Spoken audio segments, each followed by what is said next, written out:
Sold out kings ngang maituturing ang SB19.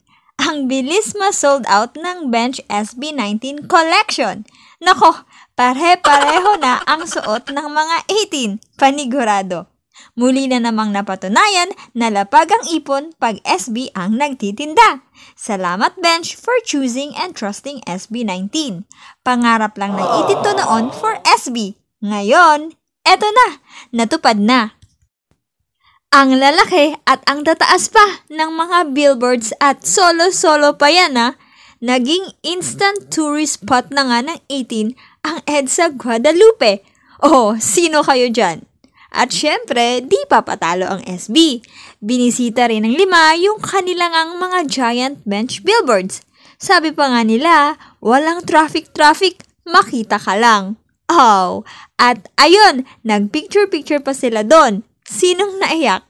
At bakit kayo naiyak? Lo!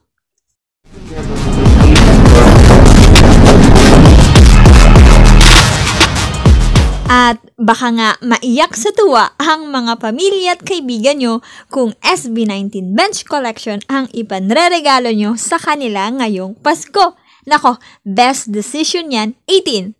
Ayun, so congrats din pala natin ng SB para sa bagong tagumpay ni Gento as Best Performance by a Group and Best Dance Electric Recording sa Awit Awards.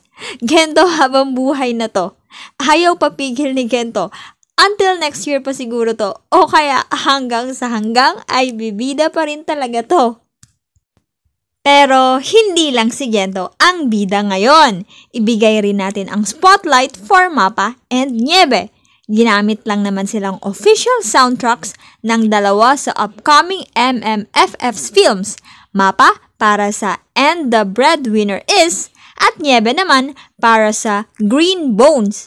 Bumisita rin ang mga lead stars ng parehong pelikula na sina Vice Ganda at Dennis Trillo dun mismo sa Onesie Studio para makipagkwentuhan at makipagkulitan with SB. Ang layo na ng narating nilang 5 pero napaka-humble pa rin They are recognized by legend music artist. Isa na doon si Sir Gary V. He has a lot of good words for SB19. World-class and tough act to follow. Kilig ang SB dyan, sigurado. Salamat Sir Gary for recognizing SB19's hard work and talents. Ito pang isang recognition. SB19 is hailed as the most influential OPM superstars in the PEP Most Influential 2024. Well-deserved, boys! Wala pang official comeback ang SB pero napaka-busy pa rin ng taong ito sa kanila. Recently nga lang ay nag-perform sila sa JBL Soundfest 2024. At syempre, hype na naman ang lahat sa performance ng 5. Salamat JBL for a very impressive production. Naipakita na naman ng boys kung gaano sila kahalimaw sa stage. So, ayun! Over 550 million streams na pala ang music ng boys sa Spotify. Let's achieve more! At mag-enjoy lang tayo sa pag-stream. Tulad ng SB na happy ang Christmas party with Onesie nitong nakaraan lang dun sa Soler. Yay! Okay.